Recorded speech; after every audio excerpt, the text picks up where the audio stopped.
2015 P square minus 1 equal to 4p হলে p plus 1 by p whole স্কোয়ারের মান কত, এটা আমরা নির্ণয় করব। সমাধান দেওয়া আছে P square minus 1 equal to 4p, বা এখান থেকে আমরা সরাসরি p কমন নিতে পারি, তাহলে পাবো p minus 1 by p equal to আমরা পাবো এখানে 4p, বা আমরা এখানে p minus 1 by p equal to লিখতে পারবো 4p ডিভাইডেড p।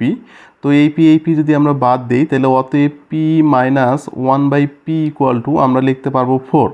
তো আমরা মান নির্ণয় করতে হচ্ছে p plus 1 by p whole স্কোয়ারের মান নির্ণয় করতেছে। তাহলে আমরা এখন দেখি প্রদত্ত রাশিটা লিখি p plus 1 by p whole square equal to, তো আমরা লিখি এখানে হলো প্রদত্ত রাশি সমান সমান আমরা p plus 1 by p whole square আমরা লিখতে পারি। তো দেখুন এখন এটা আমরা a প্লাস b হোল স্কোয়ারের একটা অনুসিদ্ধান্ত আছে, যেটা আমরা লিখতে পারি হলো p minus 1 by p whole square plus 4ab, তার মানে 4p 1 বাই p কেটে দিলাম উপর নিচে। এখন p মাইনাস 1 বাই এটার মান পেলাম 4 স্কোয়ার প্লাস পেলাম 4। দেখুন আমরা এটা লিখতে পারি হলো 4 × 16 প্লাস হলো 4 ইকুয়াল টু 16 আর 4 যোগ করলে 20। সুতরাং এইটাই হবে ক নম্বর প্রশ্নের সমাধান করব। P square minus 1 equal to 4p হলে P Q plus 5p divided p to the power 4 plus 4p square minus 5p into 66 ঘনমূলের মান কত। আমরা প্রথমে যে কাজটা করব সমাধান লিখব। P square minus 1 equal to 4p, এই মানটা আমাদের দেওয়া আছে। এরপরে লিখবো আমরা প্রদত্ত রাশি লিখলাম। দেখুন এখান থেকে আমরা p কমন নিতে পারি, p square plus 5 divided p to the power 4, এখানে মিডিল ফ্যাক্টর করতে পারি 5 × 5, 5টা p স্কোয়ার থেকে একটা p স্কোয়ার বিয়োগ করলে আমরা 4টা p স্কোয়ার পাবো, মাইনাস 5 ইন্টু 66 টু দি পাওয়ার 1/3 করতে পারি আমরা। এবার দেখুন পরের অংশটা আমরা কিভাবে করতে পারি। এখানে লিখতে পারি p স্কোয়ার প্লাস আমরা লিখতে পারি 5, আর এখানে আমরা p স্কোয়ার কমন নিলে পাবো p স্কোয়ার প্লাস এখানে পাবো 5, আর এখানে যদি মাইনাস 1 কমন নেই তাহলে পাবো আমরা p স্কোয়ার প্লাস এখানে পাবো আমরা হলো 5 ইন্টু এখানে যদি আমরা 4-এর উপর কিউব দিই তাহলে 66 হবে, ইন্টু আমরা পাইতেছি 1/3 পাওয়ার। তো দেখুন আমরা পরের অংশটা নিয়ে নিই, এখানে পরের লাইনটা। তো আমরা এখানে পাচ্ছি হলো p into p square plus এখানে পাচ্ছি 5, আর এখানে পাচ্ছি হলো p স্কোয়ার প্লাস হলো 5, কারণ p square plus 5 p square plus 5 একটা আমি নিয়ে নিলাম। এখানে পাবো p স্কোয়ার মাইনাস 1 ইন্টু 3 কাটা গেলে আমরা এখানে পাবো হলো 4।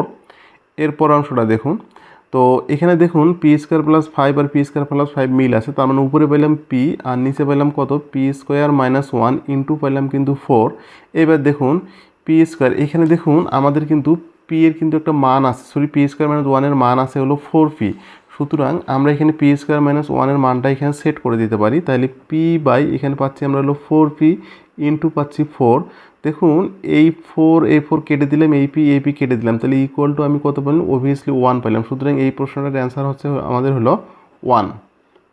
প্রশ্নের সমাধান করব। P square minus 1 equal to 4p হলে দেখাও যে p to the power 4 equal to 322 minus 1 by p to the power 4, এই প্রশ্নটা সমাধান করব। তো প্রথমে লিখবো আমরা দেওয়া আছে p square minus 1 equal to 4p, এখান থেকে আমরা একটা p কমন নেব। তো p কমন নিলে আমরা লিখতে পারি এখানে এলো p into p minus 1 by p equal to আমরা পাইতে পারি এখানে এলো 4p, বা আমরা এখানে লিখতে পারি হলো p minus 1 by p equal to 4p divided p লিখতে পারি। উপরের p নিচের p আমরা কেটে দিলাম, এটা কেটে দিলে আমরা পাবো বা পাইতে পারি p minus 1 by p equal to আমরা 4 পাইতে পারি।